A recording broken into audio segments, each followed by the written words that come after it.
First, I'd like to thank everyone at the center here and everyone at George Mason for putting together this really great conference and for inviting me to join you. I really learned a lot from all of the other presentations, and I really look forward to your feedback as well. So I'd like to begin my talk on the Muslim Brotherhood and its sort of posture, the lessons from this revolutionary moment that Egypt has been going through. And I'd like to begin with a premise that's rooted both in history as well as in a social movement theory analysis of the Muslim Brotherhood's experience. So my work is situated mostly in the 1970s. My dissertation work and my manuscript really focuses on the reconstitution of the Muslim Brotherhood during this decade of the 1970s, the way it reemerges after the Nasser period, and the long decades of suppression that occurred during the 1950s and 60s. And so I think I'll begin kind of with this basic premise that stems from that work. And that premise is that the Muslim Brotherhood really finds itself, beginning in this period, kind of stuck between sort of rock and a hard place.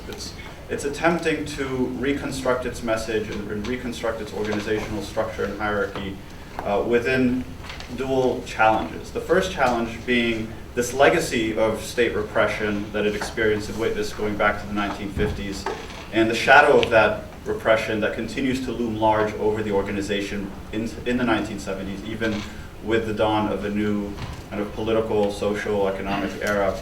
And on the other hand, it's also witnessing the challenge coming from a more crowded place of Islamic activism that begins to emerge, especially in the 1970s. And so this, of course, is this greater competition that comes out from multiple sources, number of other movements that emerge, Salafist, Jihadist, some of even the breakaway groups from the Muslim Brotherhood itself, the Qutbists, as they've been termed.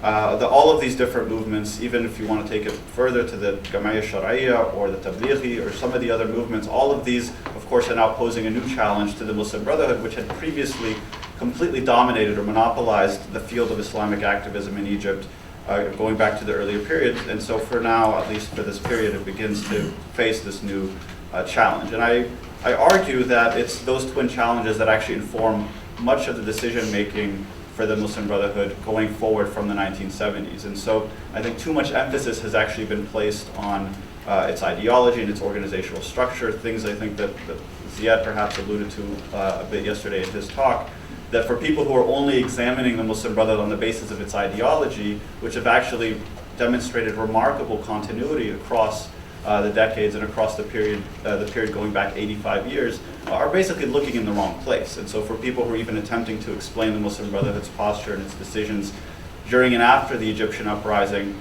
are not really looking at the right sources. They're not looking at the place that is actually helping to inform these kinds of decisions. And it's actually these political opportunity structures, perhaps, is sort of one of these social movement theory concepts that I find quite useful in helping to explain how the Muslim Brotherhood is actually arriving at a number of its calculations and its decisions going back during the last 4 decades, but especially in the last 3 or 4 years, if we're really trying to examine the way that it behaved just prior and then during and after the uprising and the overthrow of the Mubarak regime. And so added to those twin challenges, I think you can also even talking about this sort of emerging marketplace for Islamic activism, that you could even add a state as an actor. So for the first time under Anwar Sadat, as he's sort of trying to establish his legitimacy, that the state even becomes a more aggressive actor in the field of Islamic activism, or at least Islamic authenticity. And so Sadat himself is attempting to position himself as the believer president. He's promoting a certain Islamic image of the state in a way that certainly wasn't the case under Gamal Abdel Nasser.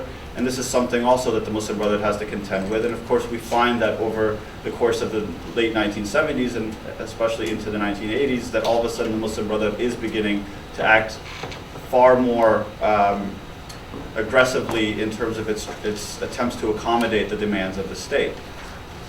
And so these are some of the things that I think are worth looking at in terms of how it actually was able to reconstitute itself given these kinds of challenges, and how these challenges have since informed its decision making. And so part of the story of the 1970s is the way that this veteran leadership of the Muslim Brotherhood that goes back to the days of Hassan Banna and beyond emerges out of the prisons, and there's really very few of them. There's probably no more than 100 really active members that are still part of this kind of core membership of the Muslim Brotherhood. And in their attempts to try to reconstitute the organization, they rely more or less on the same exact ideological structures, the same organizational hierarchies, and they begin to try and tap into this emerging youth movement that's becoming really active, especially within Egyptian universities. And so the way that the story of the Muslim Brotherhood in the 1970s is really two separate stories. One of which is, of course, this veteran leadership, and then secondly is this emergence of a student movement that is very heavily Islamized, but is not particular to any one orientation. That in fact it's quite free and open to include multiple different types of Islamist ideologies, from the sort of traditional Muslim Brotherhood school all the way to the more emerging, perhaps Gulf influenced Salafi trends that are beginning to take off in Egypt during this period for a number of different reasons. And so as that student movement is beginning to kind of gauge its own presence in the way that it's going to try and engage with the existence of these other movements, the Muslim Brotherhood, of course, makes a very compelling case. It starts to frame its message in a way that's quite appealing to this generation, and ultimately ends up being able to kind of co-opt the student movement, so to speak. Not entirely. There are still, of course, very important cases of opposition, especially coming from Upper Egypt and some of the other areas in Alexandria as well, that are sort of a little bit more resistant to the Muslim Brotherhood's attempts to co-opt this movement. But once it succeeds in taking on most of the leadership of the student unions, it is in effect, through perhaps some sort of default process, able to begin greater engagement with the state. That all of a sudden it now has admitted into its ranks student leaders who have, on some level, either through their election to the student unions or the presidency of some of these different institutions, and later on, of course, as they take on these greater leadership positions within the professional syndicates, that all of these different organizations, which are in some ways connected to the state, essentially mean that the Muslim Brotherhood is now becoming more and more accommodationist and more involved with the inner workings of the Sadat regime, and later on, of course, with the Mubarak regime as well. And so though Sadat was by no means a Democrat, he did establish the semi-authoritarian political system, the liberalizing economic arrangements that would come to define Egyptian politics beginning in the 1970s, but even up to and through Mubarak's overthrow in 2011. So this was a political system that shifted autocratic power away from the military and toward a new urban middle class. It witnesses the rise of this new oligarch class that benefited from the economic liberalization policies, and establishes a new political base of regime beneficiaries that eventually become represented in the patronage networks of the National Democratic Party. But how do those kinds of developments affect the Muslim Brotherhood? Well, the Muslim Brotherhood is essentially competing with the state for the same kind of political base. And so although it's true that in earlier periods, the Muslim Brotherhood relies a lot more on this kind of rural support to form the basis of its rank and file members, there begins to be a shift away from that beginning in the 1970s that really focuses more on this new urbanized professional middle class that forms what Carrie Wickham, for instance, calls the lumpen intelligentsia in her work on this subject. And so it's this kind of group or this demographic that forms this basis of the Muslim Brotherhood's membership that I think is really important to examine, because in many ways, in addition to kind of this basic demographic profile, many of them, of course, are coming out of technical fields. They're studying science, engineering, medicine, pharmacy in universities. This implies, at least to a certain extent, that the Muslim Brotherhood is not going to feature much intellectual growth or ideological development, because this is really not a generation that gives rise to any kind of leadership on the order of what we saw, for instance, with Hassan al-Banna or even Sayyid Qutb, who really is kind of the last sort of inside intellectual within the organization. I mean, people can point to Hamid al-Ghazali or Yusuf al-Qaradawi, but they always are still considered kind of on the outside looking in to the Muslim Brotherhood, even if they're still reflecting the ideological continuity of the early Muslim Brotherhood school. And so what this means on a practical level is that the Muslim Brotherhood is far less informed by any kind of charismatic ideological leadership, and is far more prone to the kind of pragmatic decision-making and accommodationist approach that it begins to take, especially with the 1980s. Coupled with that, of course, all of these sort of institutional linkages with the state to the Muslim Brotherhood's own internal institutions as well. And you get the kind of trajectory that you start to see with greater engagement with the state. This begins in the mid-1980s with their decision to finally run in parliamentary elections. They do it through a partnership at that time with the Labour Party in Egypt, and later on, of course, they form multiple partnerships, or at least alliances, with different political parties through the 1990s, and ultimately they even run as independents themselves without any actual agreement with other political parties. Fast forward to 2005, this very famous election in which the Muslim Brotherhood, of course, takes 20% of the seats in parliament, 88 seats, as independents. And of course, since 2011, we've heard a lot about what actually went on behind the scenes during those elections. The idea that there was some sort of tacit agreement between the regime and the Muslim Brotherhood's hierarchy, or its leadership, in terms of how they were going to allocate a certain number of seats and allow them relative freedom to be able to run. And I think this helps at least get at the origins of what's going on in 2011. Now, of course, we can't ignore 2010, those elections in which the regime, of course, does decide to pull back and completely deny the Muslim Brotherhood the opportunity to actually win any seats. They revise the electoral laws, they clamp down on a number of the leaders. And so, again, on the eve of the uprising in 2011, the Muslim Brotherhood finds itself in a very interesting position. On the one hand, it had made unprecedented gains only a few years earlier, but then now, of course, it's facing a new round of repression. And so, again, it's faced between this choice of, do you try to continue to find some sort of accommodation with this regime, or do you start to join with some of these forces that are opposing the regime? And so what I think the influence of what's happened over the course of the Muslim Brotherhood's kind of recent past is such that they are not making these decisions on the basis of any kind of predetermined logic. It's rather kind of reacting to situations as they're arising, and in many cases this, of course, deals with a clash of personalities throughout the different levels of the organization, people who are, of course, part of the Guidance Bureau and others who are far more likely to interact with the revolutionary forces on the ground. But the Muslim Brotherhood doesn't have any revolutionary credentials to speak of, and I think this is something that there was a sort of unfair expectation that they would embrace the process as it was happening when they've been asked to moderate and accommodate for decades, and of course that was something that they obliged quite willingly. And so as we sort of see the trajectory of where the organization might go, in the aftermath of some of the of this sort of short-lived experiment in power, I think it's important to look at a few trends in terms of what's been happening. So from a closed organization that has become increasingly open, that has become increasingly accommodationist, this notion that we constantly hear now of how, given this new bout of repression, it's likely to simply go back into the shadows. This is where it's always thrived.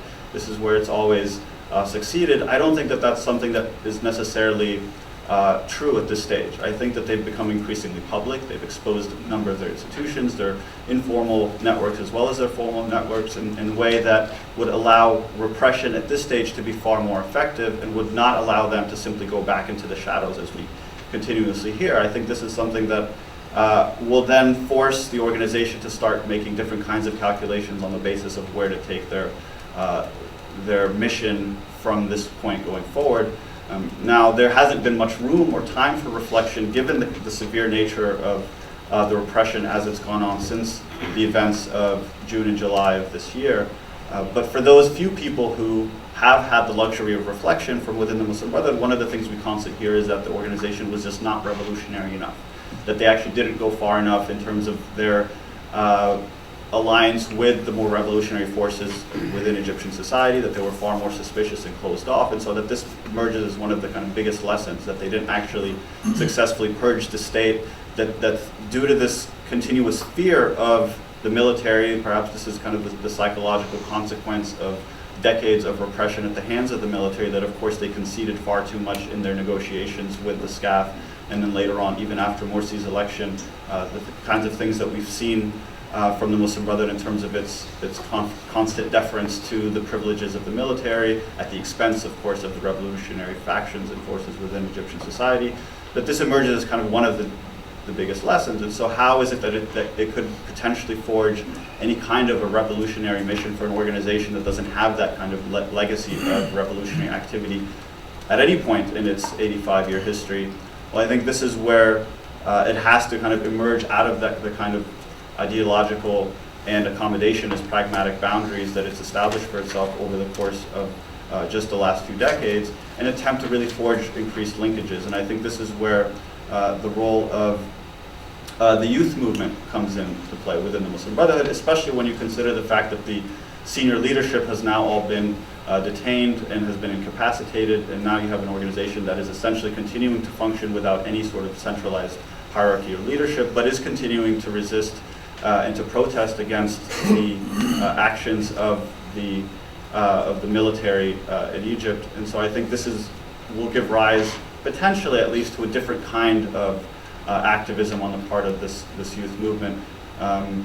And it's likely to be far more inclusive, at least theoretically. We've seen, of course, that there has been greater avenues to form support among people who are not members of the Muslim Brotherhood, but who are, of course, appalled by the very violent crackdown against its supporters and its members. And so if this message is kind of articulated or framed in such a way that is not necessarily contingent upon the Muslim Brotherhood's specific ideology, but on democratic legitimacy, for instance, which was the kind of rallying call for a number of months leading up to the events of the coup, and of course during the Rabaa protests, if it leans on a number of more universal values, that this could potentially pave the way for this kind of unintended consequence of a far more inclusive and perhaps cosmopolitan, as we've kind of heard before, Islamism that is going to be potentially at least a different take on the kind of Muslim Brotherhood activism that we've seen previously. Now, so that's kind of the silver lining. Of course, one of the other things that we've heard is the propensity for violence that could come out as a sort of reaction to this clampdown. And so I think if we're looking again at the way that the organization has developed, at least over the course of the last few decades, I don't necessarily see much potential for that. It simply would be completely out of character for an organization that has disavowed any kind of violent or militant activity and has actually positioned itself in opposition to the emergence of those kinds of tendencies. And so there is no organizational or even intellectual or ideological mechanisms that would actually enable for the activation of some kind of violent resistance. Now, it doesn't mean that there won't be individual pockets and kind of the radicalization that takes place as a natural consequence of the severity of the military's actions, but it certainly will not be happening at any kind of ideological or organizational level. But I'll leave it there just because of time, and I do look forward to your questions and comments. Thank you very much. I'm going to talk about, I'm going to present findings from research I've been conducting in Morocco during the past 2 years about attitude about religious norms. So basically I will present findings from survey experiments on the attitude of individuals, and here underlie the word individuals, towards transgressions of key or important religious norms. And basically, wow, it's very hot in here. Is there any way to? So I draw on social psychology to basically compare the reactions of the individual attitude toward transgressions in the religious norms in different authority structures, that is in the family, the neighborhood, the state, the public, just to see whether it makes a difference. And the point is to assess the youth, Moroccan youth, liberal or conservative ideological tendencies as inferred from reactions to these kind of violations. If they react strongly to violation, that means they are much more conservative. If they are more tolerant of them, will be more liberal. There's a little bit of arbitrariness there, but I can explain during the discussion. So the main question, that I am asking is, which religious norms, if any, are Moroccan youth more willing to overlook? And basically, the related questions are, would, for example, people punish violators who are productive in the community? Does that make any kind of difference about being tolerant if they transgress some religious norms? Whether in-group, out-group membership makes any difference at all? Do people make a difference between legal norms and ethical norms? Which one they value the most? And whether this makes a difference as whether the violation takes place in the family, in the state, in the neighborhood. So the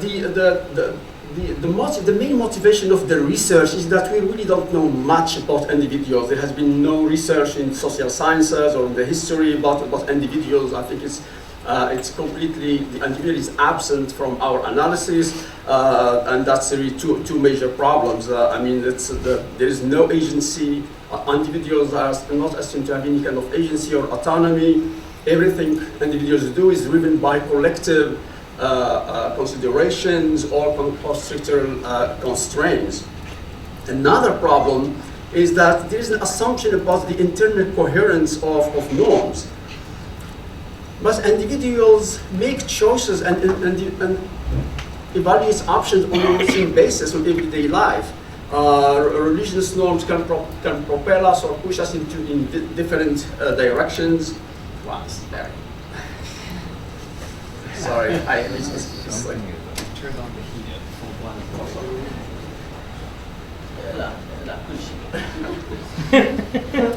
So on everyday basis, we are confronted with difficult choices that we make.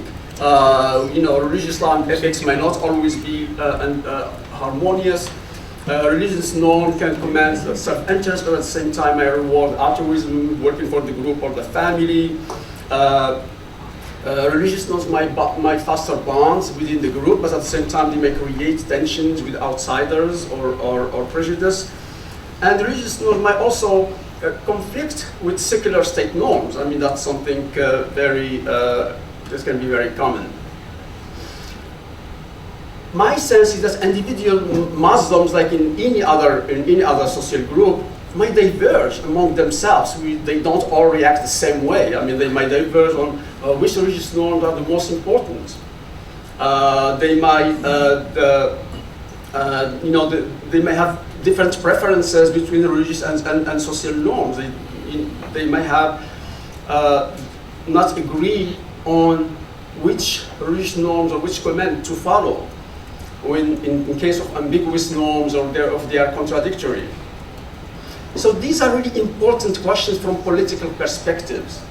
That means that in an environment where collective norms or collective values dominate, the capacity to stand out from the group constitutes a potential for difference, for individuality, for being different from the group, and the possibility of autonomy and agency. So I'm going to skip the real life experience examples, but I'll just move directly to the study.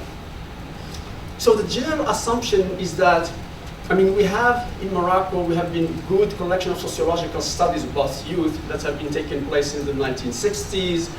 And all of them, and also observe trends within society. And we know that Moroccan youth have become more religious than their parents, that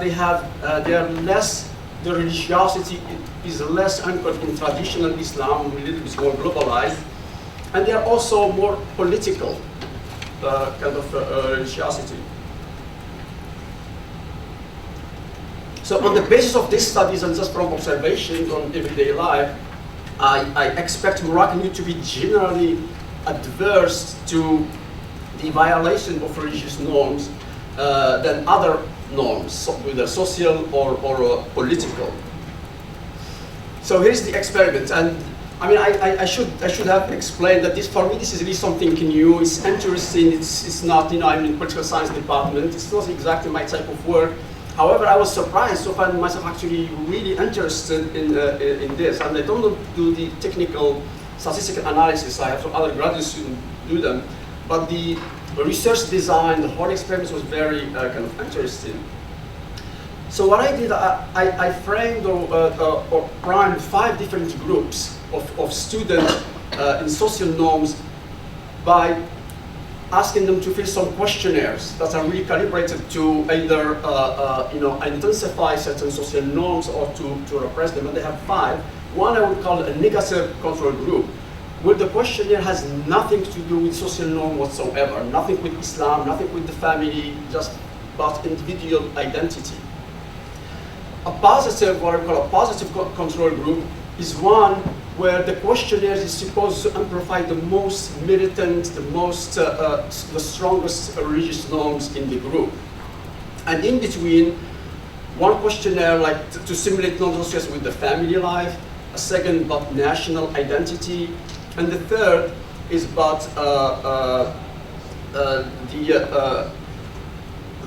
to think about is a religiosity, but within the more national, more moderate, not really a radical type of religious norms.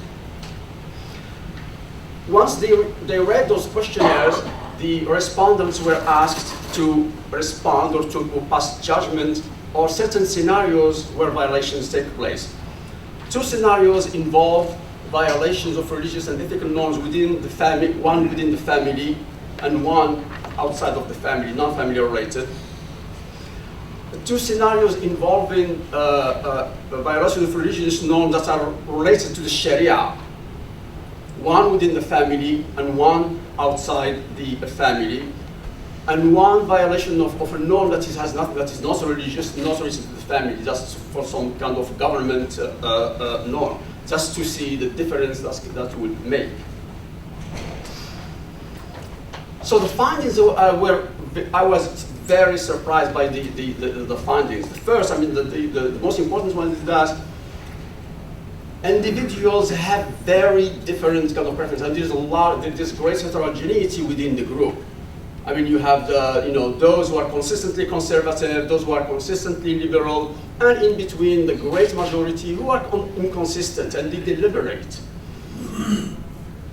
The responses were generally very liberal in terms of in their outlook, but also very paradoxical attitude. They can be liberal on some issues and conservative on others. The second major finding is that actually the authority structure within which the violation takes place makes a difference.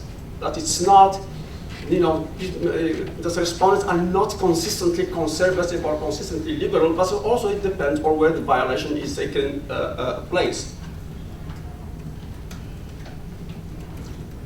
And the third major finding is that aversion to norms is much stronger within the family. This is, of course, not surprising. We know that families are, but I will comment on this later, what is really the most interesting finding in the research. Okay, so these are the participants. I had about like 550 participants, 270 women, male, 260 female, 20 non-identified, between the age of 17 and 25. And the number of respondents varied according to the scenarios. Okay, now, so this selection, the respondents were randomly selected, not to some kind of fancy statistical process. It's rather because of the reality of the field work in Morocco. I went to 3 universities that represent 3 different socioeconomic groups, and I asked the faculty there to sit me some time. Some accepted, some didn't. I was completely out of my control. So the participants are simply those who came from classes or courses where the faculty said, yes, sure, you can do the experiment. So these are the 3 groups. Al-Arian University in Ifrane, it's a private university in Morocco, American-style university, where tuition is about like 3 times the per capita income in Morocco. So we were talking about very, kind of upper-class students. Then we have Qadi Iyad in Marrakesh, public university, no tuition or whatever, $10 for tuition. But it also draws on Marrakesh, but also on the rural areas. There are a lot of students who are coming from rural areas. And then the third is Mohammed V University, public, no tuition, lower class, but predominantly urban. So I want to see the difference of course, in terms of income, but also urban, rural differences.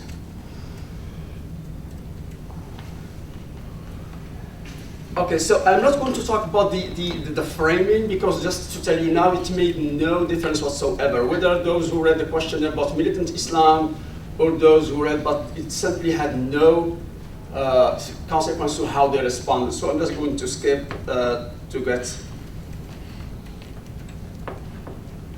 So this is itself interesting. Okay, so here are the hypothetical scenarios. The scenarios were all based on real life experience. I mean, they were really carefully chosen. It's something that Moroccan youth will identify with. It was very, in fact, none of the people who participated in this said, well, this is really strange. Why are you asking me these questions?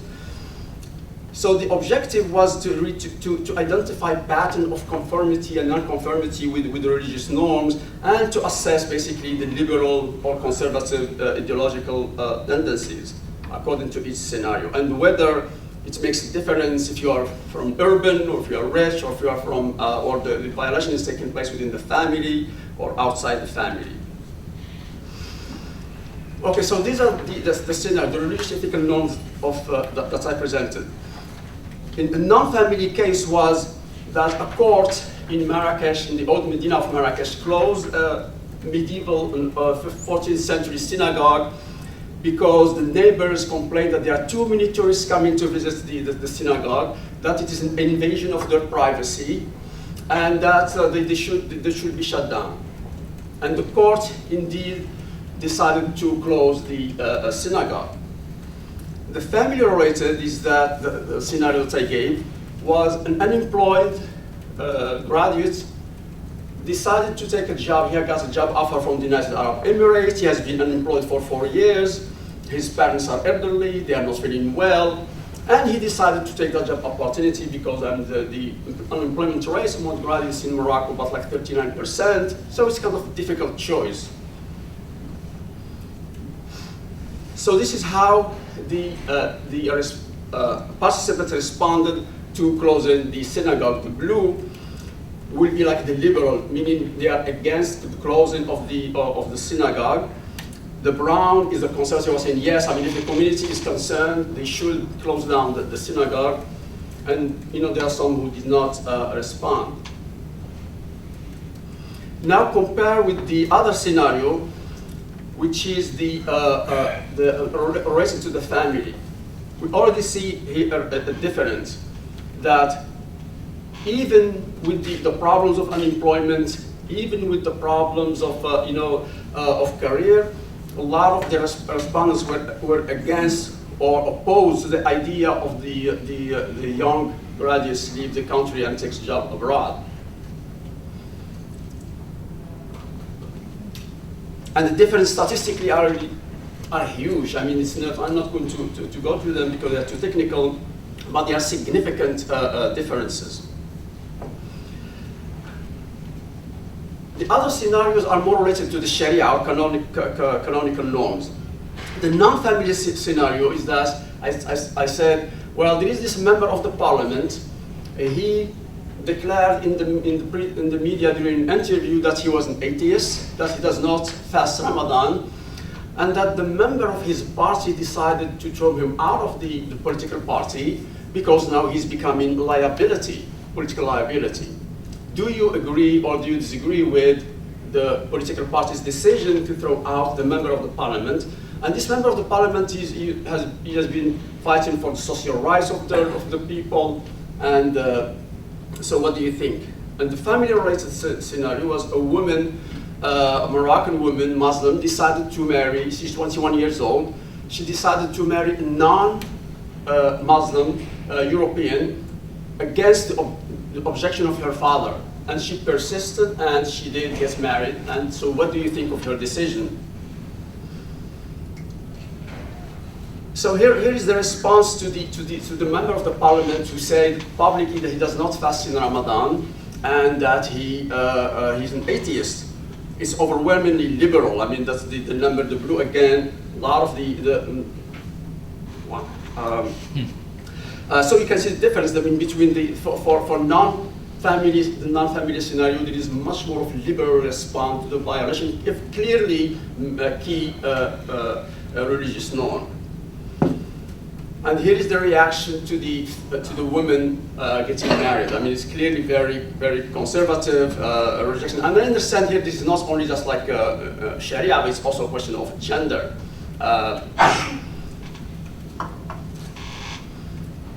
Okay, so in comparison briefly with the violation of government regulation, and here we see that there's a lot of deliberation on this. So the question is, why is it? Before I get to that question, I just want to talk about there are respondents who are consistently conservative, no matter what. On the synagogue scenario, or with their family or non-family, they are always conservative. So we have like less than 8% or something who are always conservative. And you have a number, but like less than 20% who are consistently liberal.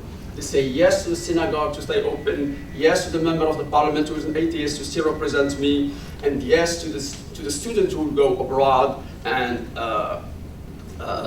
find a job. But the great majority of the response are inconsistent. I mean, they are not sure what to do. And here is what is the most interesting part. Most of those who are inconsistent in terms of their liberal response, they are inconsistent because of their position on family issue. That's the one to the left, and that's about like 87% or 81%, you can see it from here. So it's a great number. I mean, it shows that when even with those who are inconsistently liberal, they are inconsistently liberal because of family issues.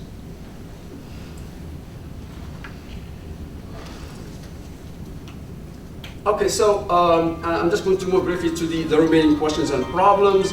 I mean, of course, the obvious question is, well, how do we know that people who responded to the questionnaire react in the real world in the same way? And this is a question that I can never answer. I don't think anyone in social sciences can address.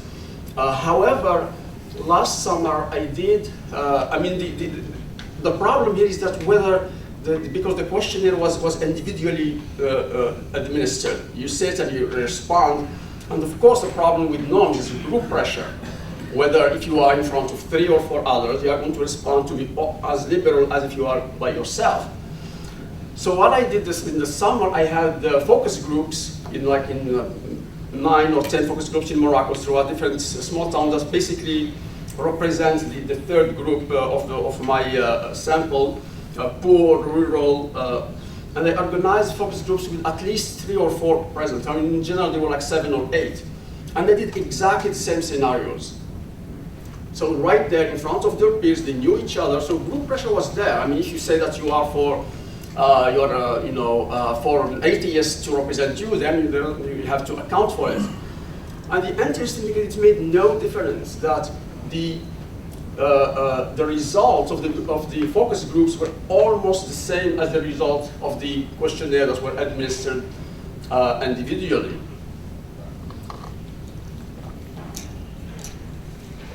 So then the obvious question is, why the family? Why is it that the family there could be different reasons. It could be identity, social solidarity. It could be dependence on the family.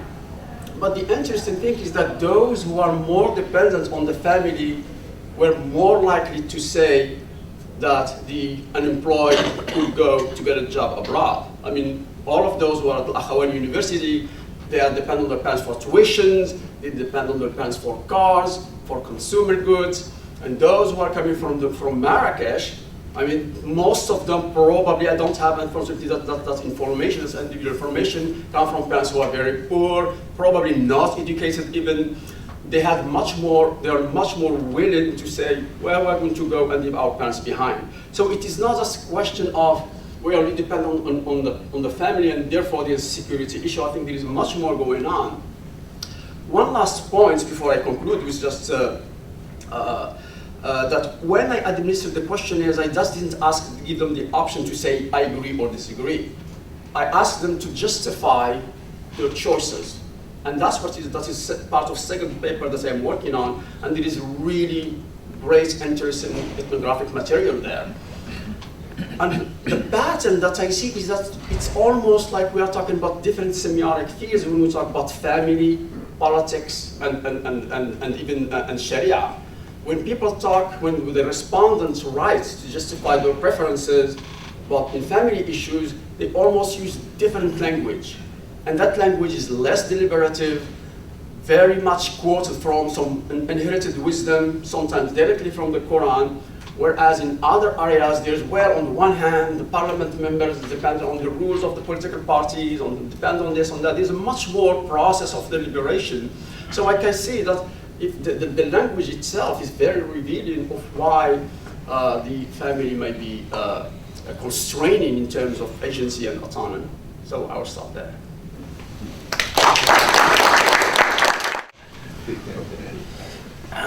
Okay, I will be talking about something a little different and kind of ending with what might get us into a discussion in the Q&A about the matters that are related more to this conference. I'll be talking about the dynamics and some of the causes of the uprisings with emphasis on how they were viewed and how Islam might figure in such views. And I will end by a discussion of what explains the variance among different cases, across different cases in terms of mobilization based on Islam in quotation marks.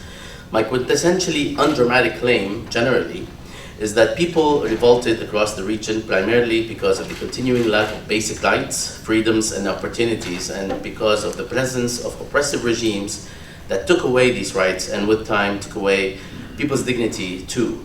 The Egyptian Revolution's original slogan said it all: عيش حرية عدالة اجتماعية, bread, freedom, and social justice. What needs to be further discussed and understood is the trajectory of the uprisings. Why some were quick, some stalled, some reversed, and some were placated. And for the purposes of this conference, it is important to discuss not just the role of Islam per se, in quotation marks again.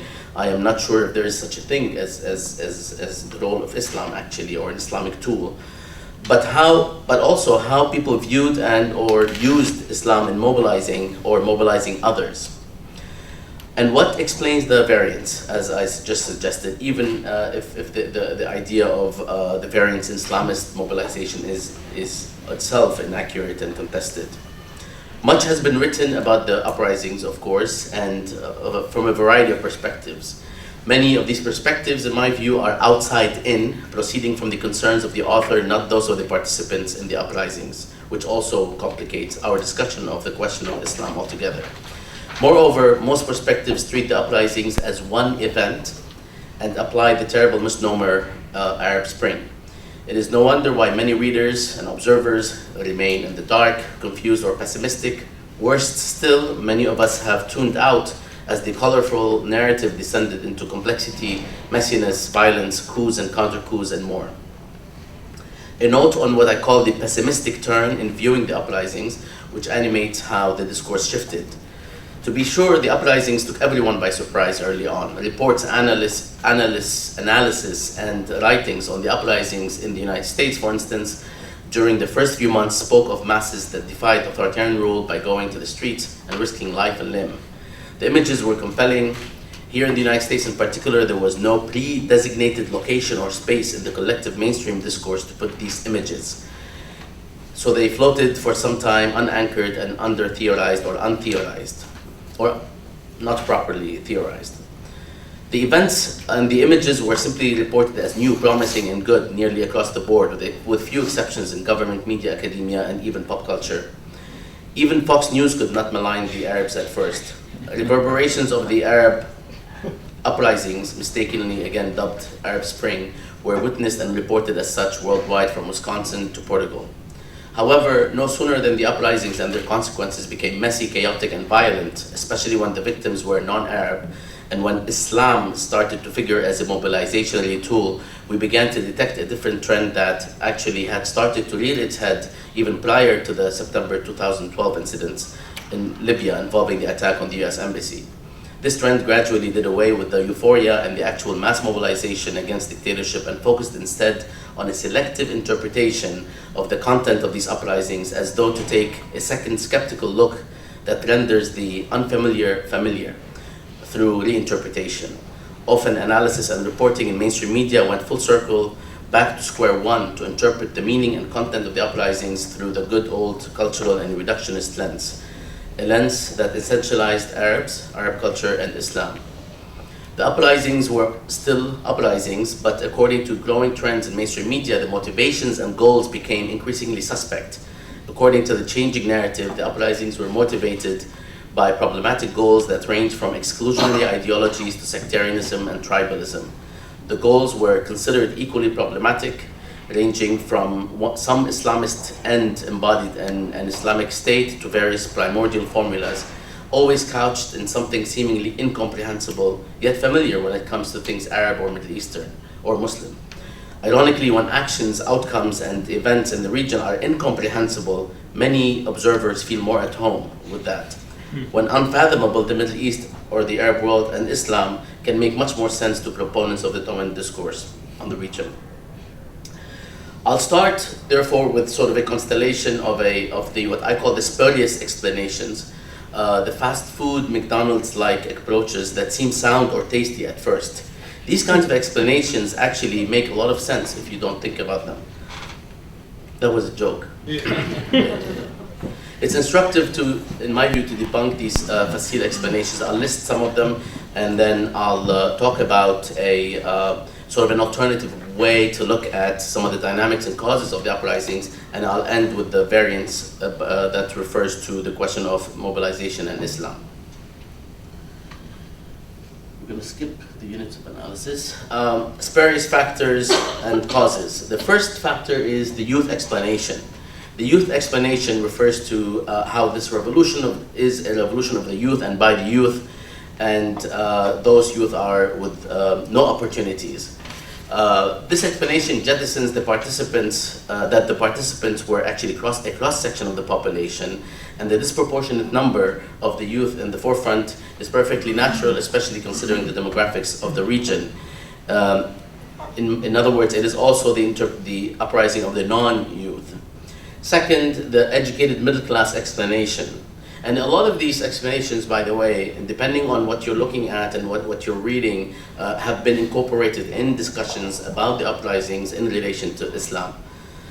The educated middle class explanation. Suddenly, according to this explanation, there was a middle class in the region, one that is educated, and this middle class, as a result, is fed up with the continuing political and economic injustices. And finally, this middle class possesses the means to revolt, whatever that means. Two problems here. The middle class first in the region has always been bigger than it was today and has always been educated. So I'm not sure where people are getting their statistics from. Second, if you do not belong to the middle classes, I assure you that you will still feel the political and especially the economic injustice that, and you still know enough about what is going on in the world, and not just through the internet. Satellite dishes are the best purveyors of what is happening in the world for most people in the region, and the non-middle classes have the means as well. Social mobilization did not and does not require a class status or a college degree. Torture, fear, and oppression afflict all people equally, obviously. So this idea of a middle class and then how that might intersect with concerns that we in this conference are looking at is also another important dimension. Third, the Islamist or the Islamic cultural essence explanation. That is, that the revolutions represent the resurgence of the core of the Arabs, or the engine of the political mobilization there, which according to the narrative is Islamism or Islam. This was put forth hastily by analysts, Orientalists or not, after some Islamist parties won elections in Egypt and Tunisia. Many in the mainstream media were comfortable with this short-sighted explanation, but any cursory look at what is happening in the region debunks such explanation, and of course the opposite that has emerged since is also something that doesn't hold water as well. The Islamists, for instance, early on did not necessarily win in Libya. The road in Tunisia is far less smooth than anticipated. And one look at what is happening in Egypt today in terms of the persecution of the Muslim Brotherhood and the maligning of their ideology and themselves as human beings by an increasingly secular or secularized plurality is telling. It is not about Islam or Islamism or the core of the Arabs. This is politics, and it's much more complex than that. Neither did the victory of Islamists, and this is another point that I would like to emphasize for the purposes of what we are doing here today. Neither did the victory of the Islamists mean that the Islamists will take over, as some suggested, nor does their defeat, quote unquote, in Egypt or elsewhere mean that Islamism failed. These explanations belong to the analytical disease called theologocentrism, which is the school of thought that attributes all observable phenomena to matters in religion or in religious text. These explanations eliminate all other influences on behavior. They are narrow, reductionist, lazy, and border on prejudice and some sort of racism of sorts.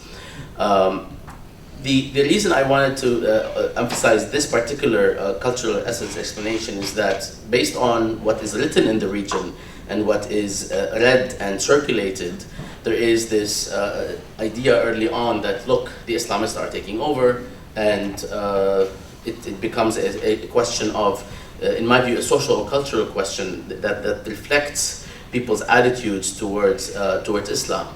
And that is also reproduced in very different ways in writings about the region that actually say, look, this is actually what we all thought would happen, and it reflects something deeper. Even analysts like Robert Malley and Hussein Agha, I think, wrote that piece in the New York Review of Books that basically was very problematic, and it was based on how what these victories, these Islamist parties' victories meant. And as I shared, in my view, these were very problematic assertions. And conversely, the assertions today, when one looks at Egypt, are equally problematic. We have reified Islam, we have reified Islamic parties, we have reified everything about that is connected with Islam, and found ourselves allowing ourselves to actually make judgments about failure and success as if it is one discrete thing. 4, the external source explanation. That explanation refers to the uprisings as an external event, an event that was actually instigated externally and not indigenous. This factor is in fact insulting to those who rose up against injustice in the region, and it emanates both from East and West, but it's equally misguided in all cases. The one dimension of this argument that merits attention is that once some of the uprisings were underway, external sources did play a role, notably in Bahrain, Libya, Yemen, and of course Syria. But this cannot lead us to believe that the rising up against dictatorships was instigated by foreign actors. Millions of people don't fight bullets with their bare bodies simply because an NGO based in Arlington, Virginia manipulated them. Or, I don't know, maybe they could. The social media explanation, or the Twitter revolution explanation. Now, of course, this is the most ridiculous one, that social media mechanisms allowed for mass mobilization in ways that could not have been possible earlier. In fact, that prevalent social media revolution narrative, the fact that prevalent social media narratives merely obscure the important issues at play. True, social media did play a role, but social media piggybacked on all the other structural causes, not the other way around. In Egypt, for instance, when access to the internet was cut off by the regime during the 18 days of the uprising, we saw the biggest crowds demonstrate in the streets of Cairo. Many of these explanations have more to do with what analysts are concerned with themselves, or studying what they are studying at the time, than they do with the actual reasons why people revolted, or in our case here, why Islam was used as a mobilizational tool or appealed to, which are, and these reasons that I guess we can talk about, but probably not in any detail. The reasons are much more basic than this, and as I shared earlier, they're actually exemplified in the Egyptian slogan. What is complex is how discontent was manifested and how it interacted with local, regional, and sometimes international factors, and how, when we bring in the topic of Islam, it actually adds to the mix. There is no such thing as, I do not think we should try to look at the uprisings and the role of Islam as a topic unto itself. I think it's one of the topics, and if we don't do that, we will tend to reduce a lot of what's happening to things that are related to Islam. I will not list, I will only list some of the comparative factors that help us understand the uprisings and their troubled trajectory in some cases, and then talk about the question of variance. So the factors to examine, and this is something that we could look at in terms of how Islam figures in each of these factors. As somebody who does analysis, political analysis, I try to focus on variables, and in no way in the sense that orthodox, rational choice, number crunching, political scientists do. But I do look at these variables, and Islam is one of these variables, and what it means to people as a source of meaning, as well as an instrument or a tool, figures in that discussion. Regime power is very important to discuss, and that is something that will distinguish between various kinds of uprisings and responses to them. Or regime power refers to, for instance, or regime coherence refers to the distinction between Egypt and Syria, whereby in Egypt you had a kind of situation where various state institutions or institutions of the regime were able to, or had some relative autonomy historically, and were able thus in the end to actually force a president out as a function of some dynamic, whether local and international. In the case of Syria, the coherence of a regime has actually precluded any such scenario from taking place, because there is no institutional autonomy for institutions within the regime. And these kinds of things are very important, and they are over and above any discussion or talk of Islam or even international interference. Social diversity and homogeneity is something we will discuss in just a minute. That refers to the extent to which a society is homogeneous and heterogeneous, and this is one variable. So if it's heterogeneous, it doesn't mean that we will have a particular outcome. We will have to look at how it interacts with other variables and the kind of weight that it might have in different cases. Very quickly, Egypt as a more homogeneous society means something. It doesn't mean everything, but we cannot completely eliminate that. In the case of Syria, with the heterogeneity, that is either social, natural, even if the word natural here means something that was constructed over time and became viewed as natural, was itself exacerbated by the Syrian regime by creating various kinds of policies that distinguish between groups and sects and ethnicities. State-society relations refer to various dimensions of how the state interacts or represses society, especially for our purposes, the question of repression of the opposition. The existence of what is viewed or perceived, or perhaps sometimes is, an extremist opposition, although I am extremely allergic to the word extremist and moderate. I think they are extremely problematic, to use the word extreme again, and feel that in this room we kind of understand what we're referring to, and do not need to go back to the Mamdani distinction between good and bad Muslim and what it really means in dominant discourse. Mahmoud Mamdani. Finally, the political economy and source of state revenue. This is a very important topic. I will not discuss it here in any length, but it's important to understand that, for instance, rentier states that that receive most of their income from rent. Rent is a form of income to be distinguished from wages and profit. So these oil-rich states, for instance, have been able, for the most part, to deal with the uprisings by appeasing, co-opting, and so on and so forth, with the exceptions that prove the rule, which are Bahrain and Libya. In Bahrain, the other variables were actually hard at work. In other words, the distinction and the discrimination that is more systematic in Bahrain vis-a-vis a majority actually offset the question of the ability of the state to placate with its oil rents. And in the case of Libya, the almost complete disconnect between state and society created the problems that the state could not actually deal with, because there were no connections between state and society, despite the fact that the Libyan state or regime was very similar to the Syrian regime in the sense that it was coherent at the very top, but it was disconnected, whereas the Syrian regime was coherent at the top and was actually quite connected to various groups in society. So these explanations come together and help us explain some of the outcomes we are witnessing. Finally, external relations. The case of Syria is a fantastic example. The case of Syria is not just about Syria, it's about local, regional, and international issues, conflicts, struggles that actually turned the Syrian uprising from a fight against a regime, a repressive regime, to something that international and regional actors got involved in an effort to redraw the map of the region. Now, when it comes to our concerns here, it would be good to ask the following question, which I'm happy to address more fully in the Q&A, because Peter will look at me in about a minute and a half and say, you gotta stop. Okay, sorry, 1 minute. I was 30 seconds off.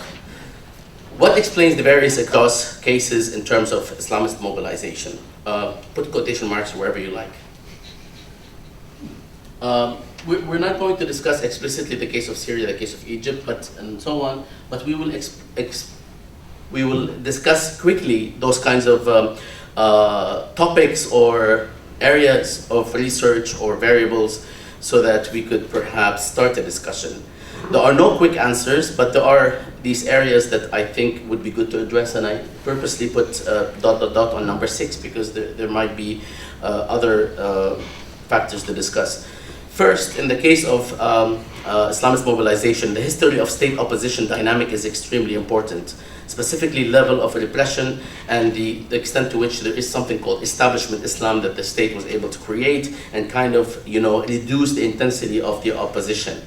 The repression of Islamists or any group that actually espouses an ideology that where Islam figures in it is extremely important in explaining the extent to which the manifestation of the opposition is militant, underground, violent, and so on and so forth. The case of Syria is very instructive. The case of Algeria is instructive. The case of Iraq is instructive in opposition to, for instance, the case of Egypt.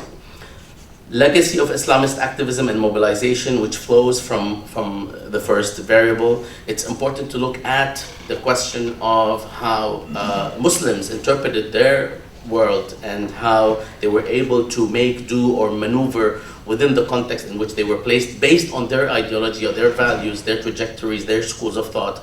So this is also a way to understand that it's not just exogenous variables that explain Islamist mobilization. We have to look at the connection between these exogenous variables like the repression of the regime, but also the nature of the groups themselves, their ideas, and how they were able to interpret them. And that's not a dependent variable. That's very important. The problem is when we consider it the only independent variable, which means when we consider it to be the only cause of the development of things related to Islam. And that is basically the Orientalist approach par excellence.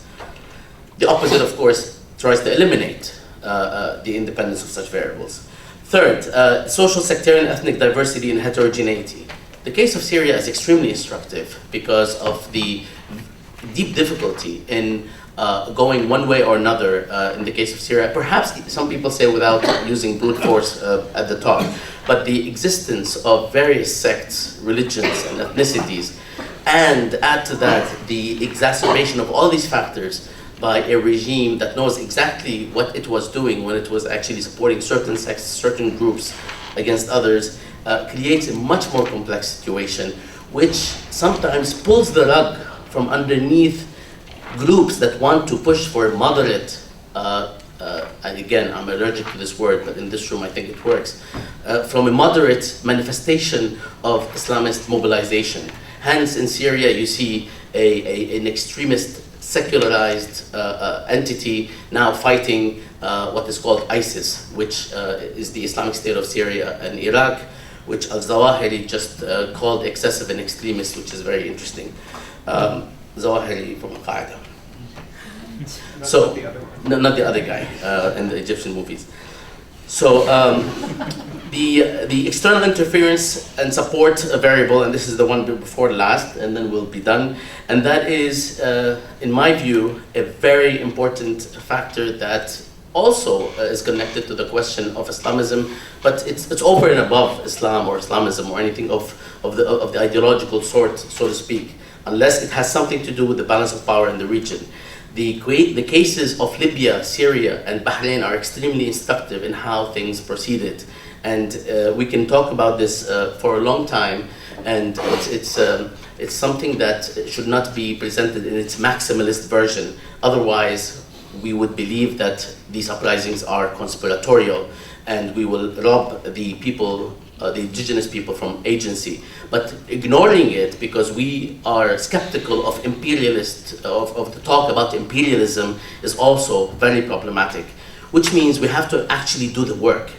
And we have to actually do the work on individual cases and not across cases. These are variables that must be studied with reference to individual cases, not studied as though the uprisings are one unit of analysis. Finally, the length of time, the uprising and severity of regime repression. Notice that in the case of Syria, in the very beginning, things were actually, horrible for the protesters, but they proceeded in a manner that, had something happened the first few months and the uprising, quote unquote, ended, we wouldn't have seen this kind of development that claimed 7 million refugees, or internally and externally displaced, and 130,000 victims, deaths. So the length of time says a lot as well, and people neglect that. They assume that this refers to the brutality of a particular culture, subculture, or peoples, as opposed to the Egyptian case or other cases where the same kind of brutality did not take place. And I really would like to emphasize this length of time issue, because it does matter. If you had left Mubarak for one reason or another in power, and the struggle went on for a year and a half, you would see a very different trajectory of the Egyptian uprising, even if we can all make claims about the question of brutality in Egypt and how it's always more controlled than in Syria as a function of state opposition dynamics. I will stop here, and I hope that we can talk about some of these issues with people that know a lot more about Islam than I do. Thank you.